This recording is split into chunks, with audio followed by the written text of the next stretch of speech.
This is episode 183 of the Beyond the Food Show, and today is chapter 2 of She's Beyond the Food. And I'm sharing my journey with exercise. Stay tuned. Welcome to the Going to Beyond the Food Show. I'm Stephanie Dozier, clinical nutritionist and emotional eating expert, creator of the Going to Beyond the Food method, and founder of the Going to Beyond the Food Academy. Corporate executive turned health expert with my own journey with weight, body image, and food. It's now my mission to help smart, successful women like you live confidently right now and unconditionally. Ready, sister? Let's do this. Hello, sisters. How you doing? This is Stephanie. And today we're going to talk about what many of us and what I even quote as my struggle with exercise for years. 4 years since the age of probably 8 or 9 years old, I have described myself as lazy when it came to exercise and all wrapped in the feeling of hopelessness. I have had many ups and downs. Is that you? That's what we're going to talk about today. And I'm recording this episode and I'm feeling anxiety a little bit.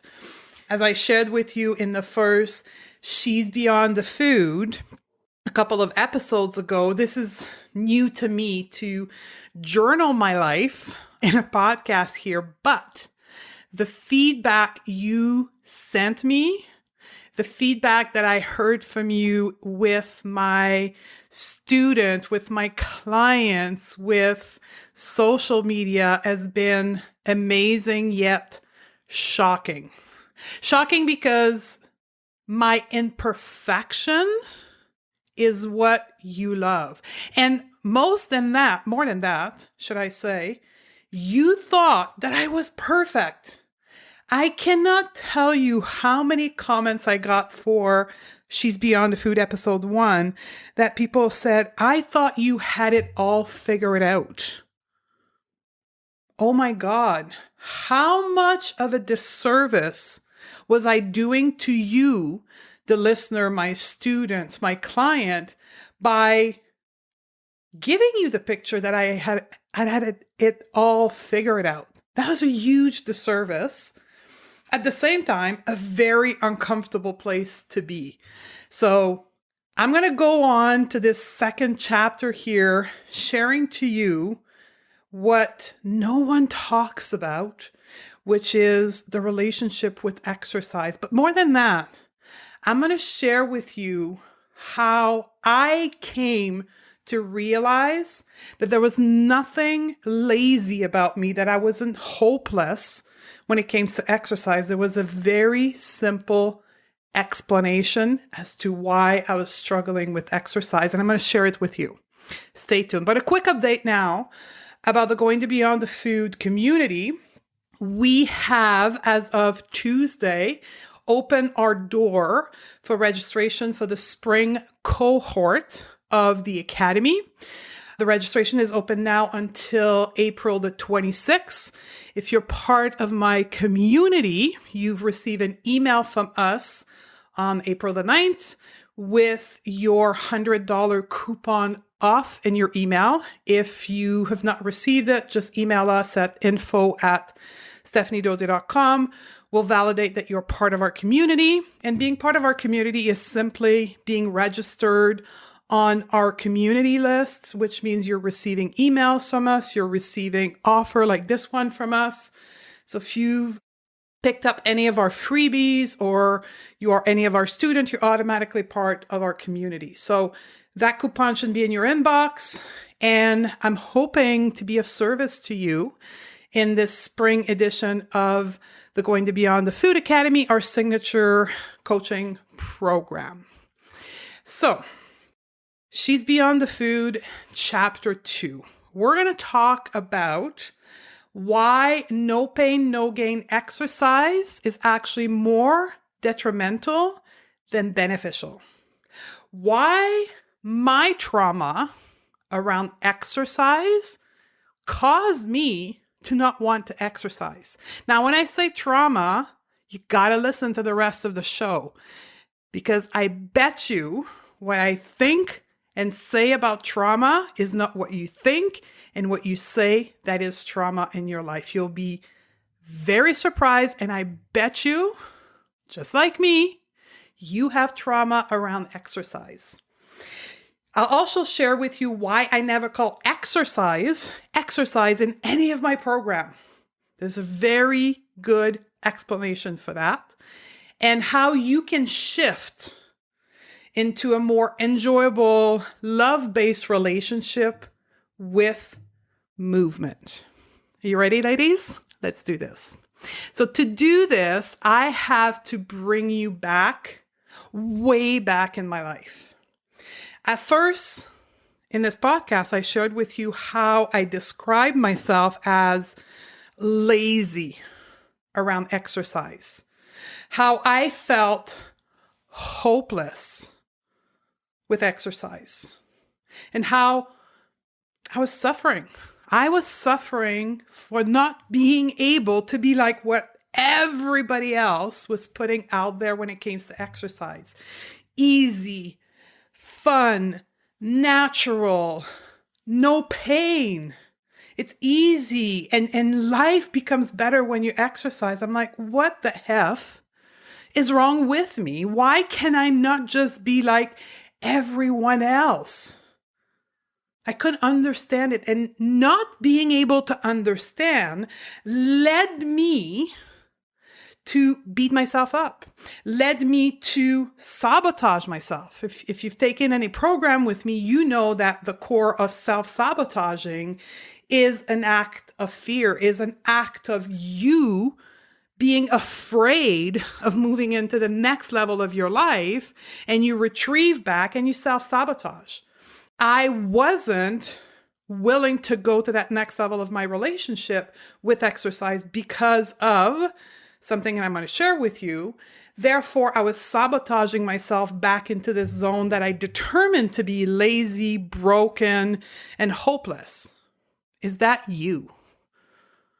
Do you describe yourself as lazy? Do you feel frustrated that you cannot have this natural relationship with exercise? And for me, it started way back when I was 6 years old. And I'll share that story with you in just a second here.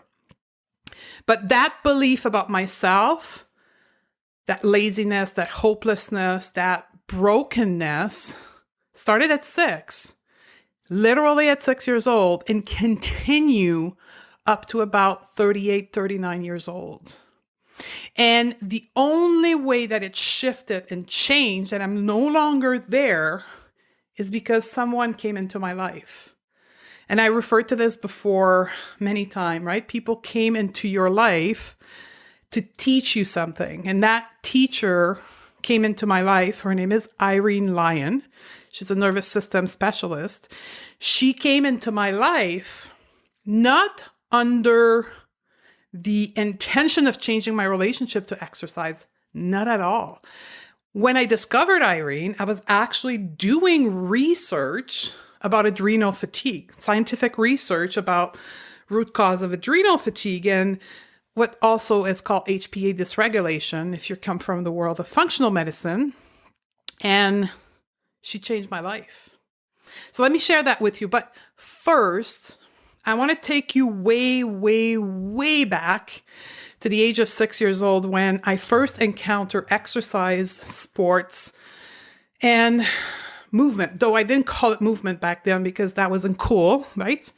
Back in the 70s, well, let's say the 80s and the 90s, it was about exercise. It was about doing sports. And very young in my life, at the age of 6, as soon as we started grade school, our family enrolled us in some type of competitive sports.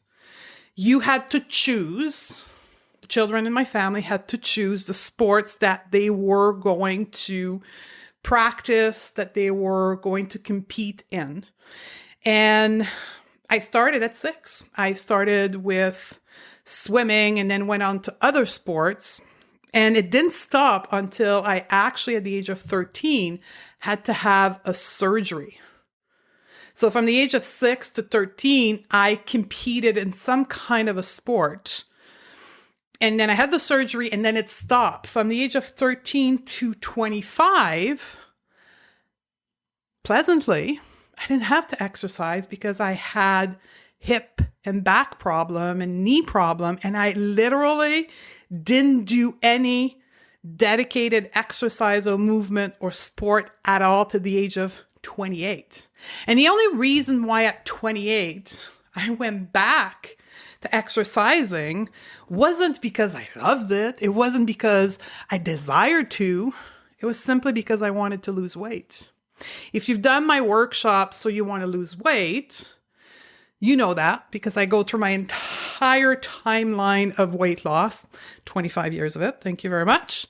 But at 28, I went back to dieting, and dieting wasn't enough. It wasn't working anymore, just food. I had to engage into exercise to burn more calories. Sound familiar? So I actually enrolled in something called Curves. Some of you may know. I don't know if it was an international company. I don't even know if they still exist. Curve was this revolutionizing idea of making women move, but in a very efficient manner. So it was only about 20-minute workout.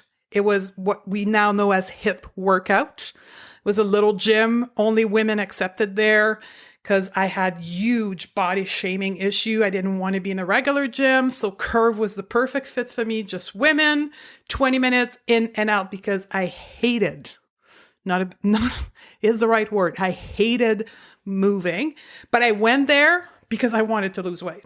And I exercised because I wanted to lose weight. And that continued from 28 to 38. The only reason why I engaged with exercise was to lose weight. And every time I would lose weight, because it would work, restrict my calorie, eat low fat, based in the 90s, exercise, lose weight. But because I didn't love it, as soon as I achieved my goal weight, I would stop exercising. I would go back to my old eating behavior and then gain the weight back. And then 2 years later, go back in the next diet, go back to exercise. And the cycle went on like this for nearly 10 years, with always the underlying self-talk of, why is it so easy for Heather to be consistent with exercise and not for me? If only I could. If only I could exercise and control food, I would be okay. What the fuck is wrong with me? Sorry for the language, but that really what was going on in my head. And then the cycle of self-sabotage and all that stuff would came in, and that was repeated constantly, like monthly in my head. The thing is, when you live in a world that is focused on relationship with the external world, right? How you engage with the external world, and you look outside of yourself to confirm your acceptability, to confirm your worth, and you can't behave like that world that you so look for to be accepted and to find your worth in. Shame comes along and plays with you because you believe that the external world has the solution for you, and you can't do what the external world tell you to do to be acceptable. Shame arises into you and takes over your life. And shame is where self-sabotaging comes in, and it's where self-destructing behavior comes in. Now, when I say the world, what is a great part as women of the world is diet culture, right? That belief that thinness is happiness, that thinness is health, that thinness is how you're going to prove to the world that you're worthy. And diet culture engages in, to make that happen, willpower, right? That's the whole model of dieting, right? Get your willpower on, you're going to restrict, you're going to work out more, you're going to lose weight, and you're going to finally be accepted by our world that we put in magazine everywhere. Therefore, you're going to be worthy. But even when you get all of that straight, like I did so many times, you still don't feel worthy, right? Hence why you go back into the cycle again, because you're like, what the F? I've done all of this and I don't still feel happy and worthy. And then the self-destructing behavior. That's the whole diet cycle, right? Which is built on this diet culture.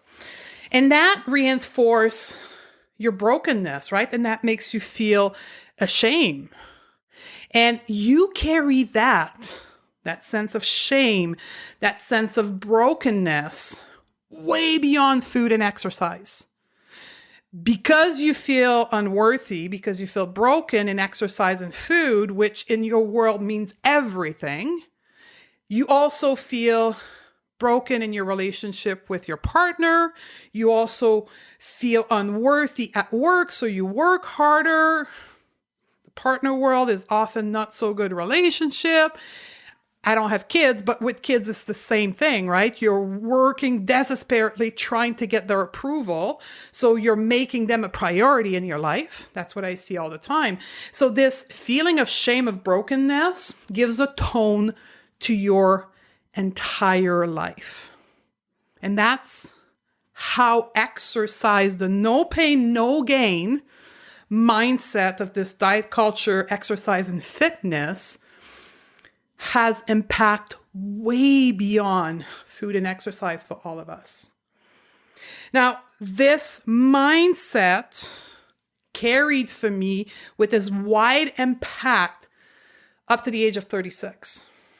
And at the age of 36, for those who know my story, if you haven't, Podcast 101, my body crashed. I literally collapsed on stage while I was doing a public speaking engagement for the company that I was working on at the time. And I'll save you the whole story, but crash, hospital, want to find a solution into the world of natural health and wellness. I hired a health coach, a personal trainer, because I knew I was broken when it comes to exercise. And I knew that to be healthy, I needed to lose weight. Fact is not true, but at the time, that's what I believe. So I paid for the accountability to exercise with someone because I knew I wouldn't otherwise. And it worked like it did all the other time before. I lost weight, but I also fell into a quote, addiction to exercise very deeply. I fell into the world of bodybuilding. I fell into the world of endurance sports. And I worked my body 6 days a week, up to twice a day, trying to achieve and going into a fitness competition, which I ended up never doing, and then spinning for my endurance sports. And I was just nonstop in exercise. But what was really driving it was the desire to prove myself to this external world that I could be an athlete, right? And also that I could have a fit, lean, six-pack type of body. And because things weren't heading easily in that direction, then I kept working harder and harder and picked on more and more different sport in hope that I would give me that body that would validate me in this external world. And through that happening, I was also studying to become a nutritionist, and food got more complicated alongside to exercise got on more complicated. I went from paleo to keto to intermittent fasting to high level of ketosis to detoxing. Like, my food behavior alongside to my exercise behavior escalated to the point where I had addictive behavior in exercise, and I was having an eating disorder pattern when it came to food with binging. And because I was binging, then I needed to work out more again to burn even more calorie to offset what I was binging on. It was a nasty cycle, and my body was once more breaking down. I had so much pain, physical pain in my joint and my body. Got to remember, for those who don't know, I have a scoliosis in my lower back. Between 3 vertebrae, I've got a curvature. And to sustain myself to exercise that much, I was at the osteopath twice a week. I was at the chiropractor once to twice a week. I was soaking my lower body in Epsom salt every single night. And I ended up having to use over-the-counter medicine, Advil and Robaxacet, to keep pushing myself to that level until I crashed again. Until I went and did some testing on adrenal fatigue because I couldn't figure out why I had so little energy yet was eating so perfectly and working out so much. And then I realized that I had severe adrenal fatigue. I had pushed myself into, there's 4 states of HPA dysregulation, aka adrenal fatigue, and I was at the end of the 3rd stage. The next one was the hospital. And again, working with the coach, hired somebody to help me with that. And the solution was to stop all exercise. That was hard. Like, I can't express how much negative self-talk went into my head because my only way of validating myself and my worth was in exercise in the external world. And then all of a sudden, all of that was taken away. I knew I had to do it, but it wasn't easy. And to help me understand why it was so difficult, I was doing research, and that's how I met Irene. Now, I want to say something here. When you're challenged in your life, there's 2 ways that you can react to that. You can react to being challenged into feeling that you're the victim of this challenge, or you can react in an empowered way into trying to find a solution, trying to find explanation, trying to seek a solution. Now, I have to say that I've always been in that second class of people, right? When a challenge comes in front of me, I'm like, okay, let's figure this out. That doesn't mean it's going to feel good. That doesn't mean I'm not going to cry. It doesn't mean that I'm not going to struggle. I'm not going to suffer, but I'm going to take an empowered view on this. I'm going to try to figure this shit out, right? So I guess you're either in one of those 2. I'm into that other portion. So I was doing research to try to find a solution on my suffering around addiction and food behavior. And that's when I met Irene. So full loop back to the beginning of the episode here. Irene Lyon is a neurosystem specialist, and she works around trauma healing. And one of the things that I learned from Irene that I'm going to share with you here right now is around the definition of trauma. And she has a very simple quote, and it goes like this: trauma is in the nervous system, not in the event. Trauma is not necessarily sexual abuse, physical abuse, world war, aggressive behavior against you. Yes, that's trauma, but that's not it. All of it anyway. Trauma is how your nervous system reacts to an event. And this is very well explained with PTSD. For example, in the field of soldiers that goes to wars or that goes to a place where they are being soldiers and they're being faced with war event, lack of better term, some soldiers are presented with that event and they come back home post the event and life continue. And then another group of soldier will react and come back home with post-traumatic syndrome, PTSD, in their life. Both faced the same event, but reacted differently. Why? Why? Nervous system. Their nervous system encoded the event differently. Multitude of reasons why that happened. You would have to study with Irene to understand all of it. But through her work, I was seeking to understand why I wasn't able to have a, quote, normal relationship to exercise and food. And that principle led me to realize the reason why I was behaving with exercise the way that I do. And sisters, listen very carefully here.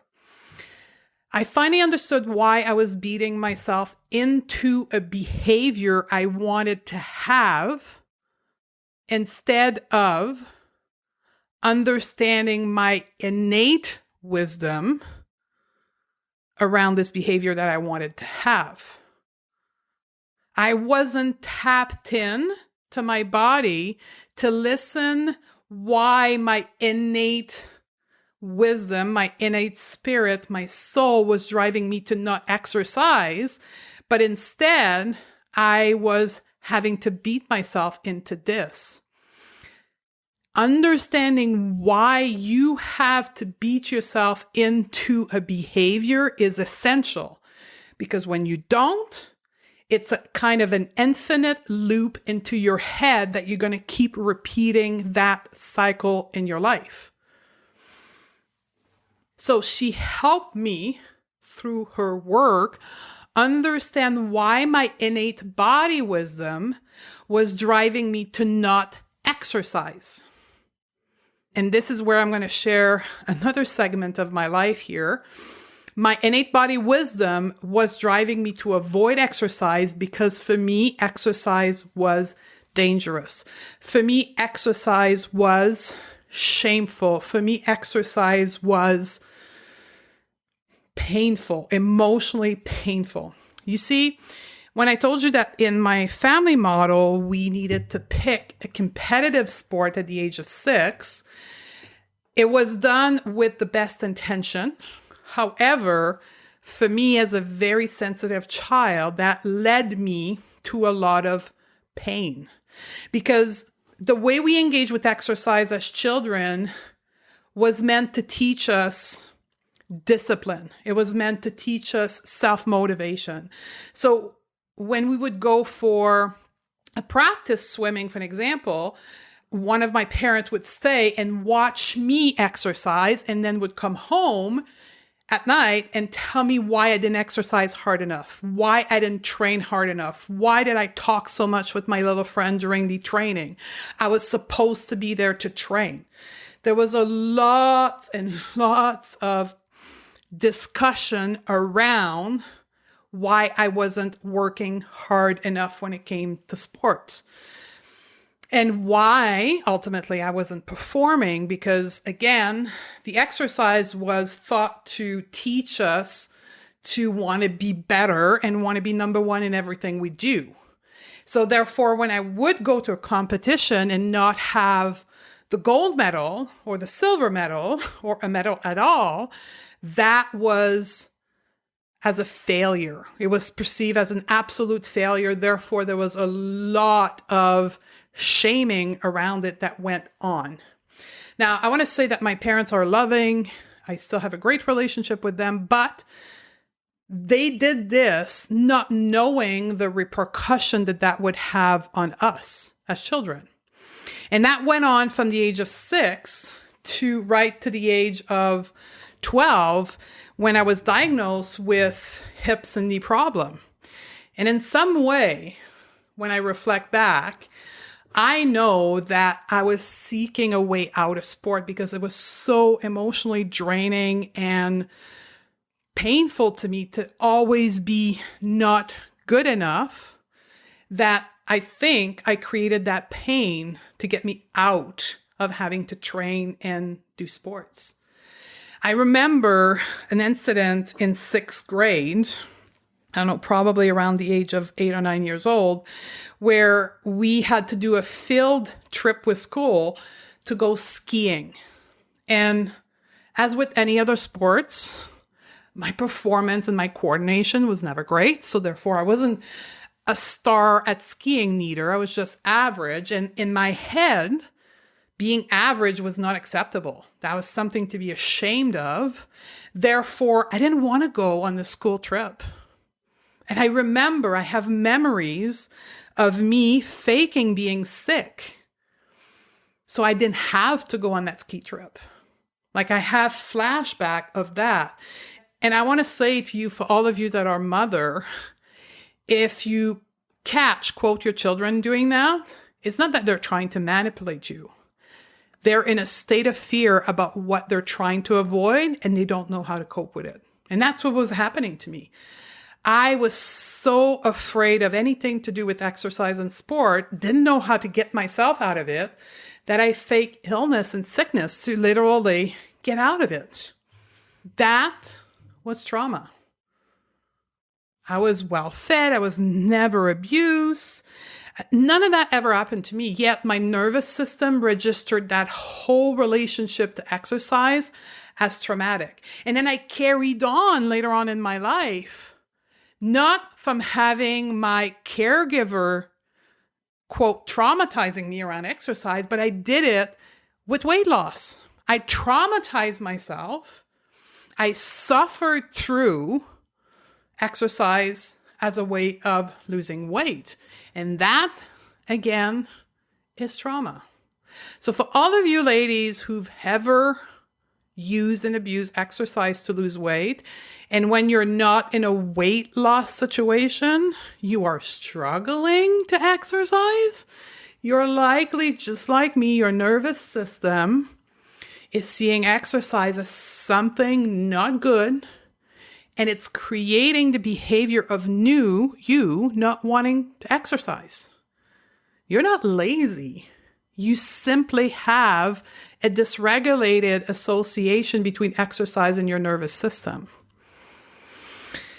That was revolutionary for me. And I finally was able to heal myself. 33 years of exercise shaming, I now had the solution on how to repair it. And what's that solution? What's the antidote to shame? Shame resolution work is possible. And it's when we are actually developing compassion for the reason as to why we now have trauma around a relationship or food in our life, for an example, food, exercise, or relationship, we have to develop compassion. And very often, those of us who have shame in our nervous system, in our body, that drive this innate behavior, are very good at giving compassion to others, which I was awesome at. But turning around and giving ourselves compassion feels so insurmountable. And at first I struggled with that because I didn't have all the tools in my toolbox to cope with yet more shame of being compassionate with myself. You see?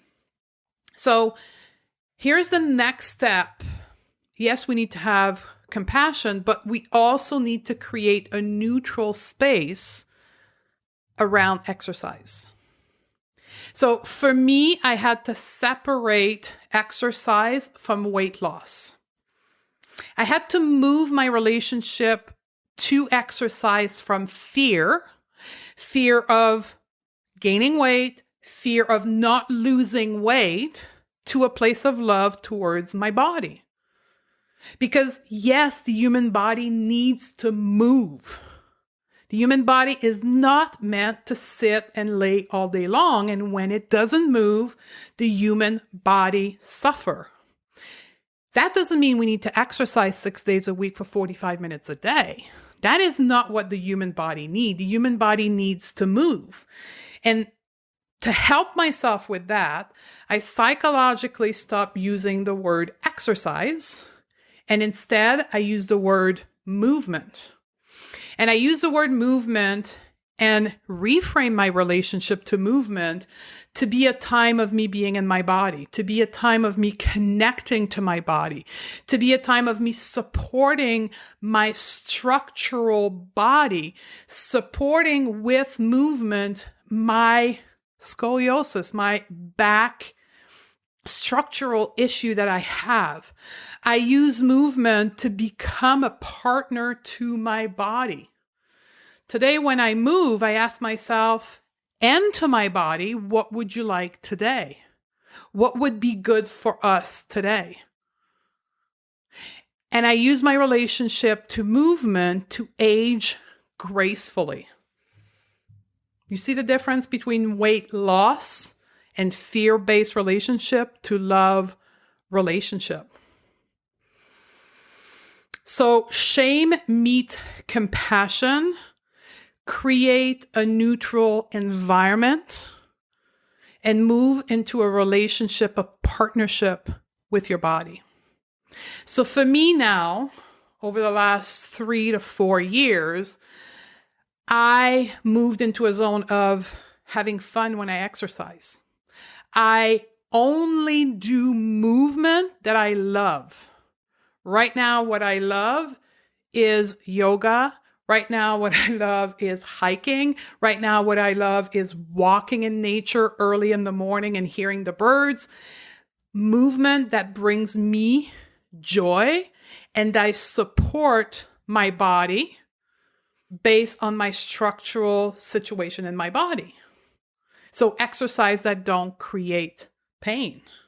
Now, that doesn't mean that it's consistent every day. That doesn't mean that I exercise 3 to 5 times a week for half an hour every morning. Heck no. Because healing trauma requires compassion. It requires rewiring, literally rewiring your subconscious mind, rewiring your nervous system. And this is where mindfulness, breathing, meditation comes in, right? All the tools that I learned that we now teach in the academy, so you can practice compassion into where you have suffered a lot, that it is exercise, body image, or food. You need tools to be compassionate for yourself. And the reason why we struggle so the heck much to be compassionate towards ourselves is because we don't have those tools. I was never taught to meditate. I was never taught the importance of mastering my self-talk. And even when I was told to master my self-talk, I was never taught how to do it.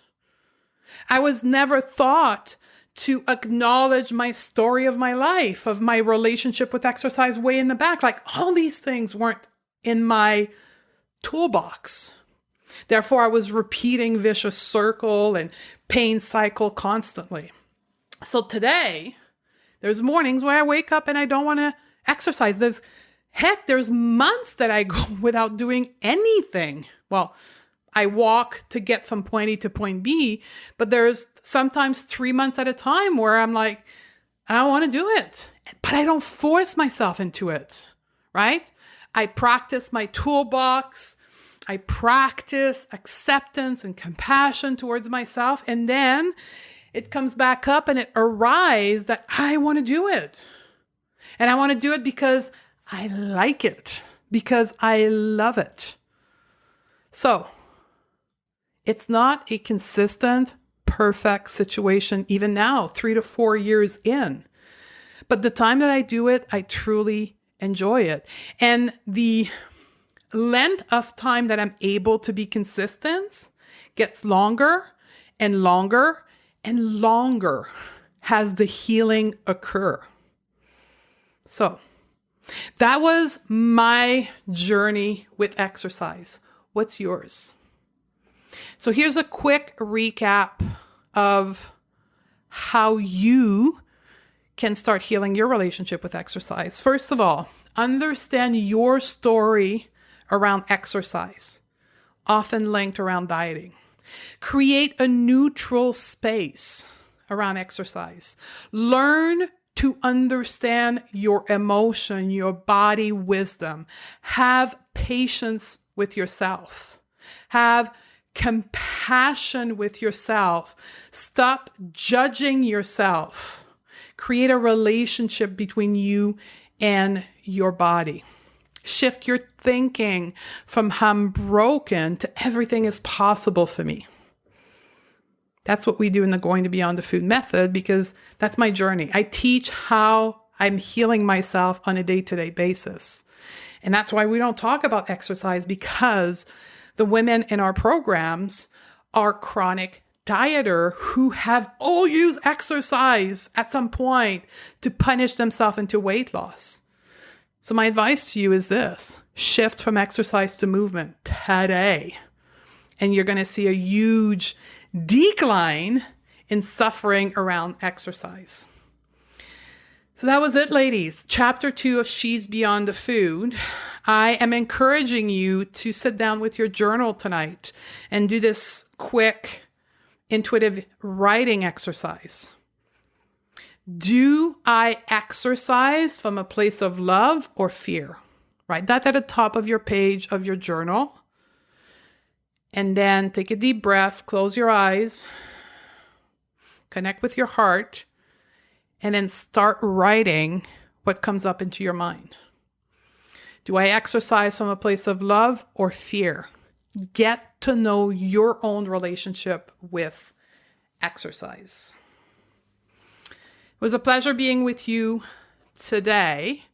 We are currently seeking question for a brand new episode, a Q&A that we're going to do every 2 months, where we're going to take questions from the podcast audience. So you can go to the show notes, stephaniedodier.com/183, and submit your question. And it can be question around exercise. It can be question about anything you would like. And we're going to do one show, and in a rapid fire way, I am going to answer your question. So go to the show note and submit your question, or use the link in the show note as well. I hope this episode will be able to serve you. I'd like to hear from you on social media or on Facebook, on Instagram, and share with me your thoughts if you have a similar journey with exercise and if this podcast has helped you. And if you think that our approach would be of help to you, hope to see you in the spring cohort of the Academy. I love you, sister. Looking forward to hang out with you on the next episode.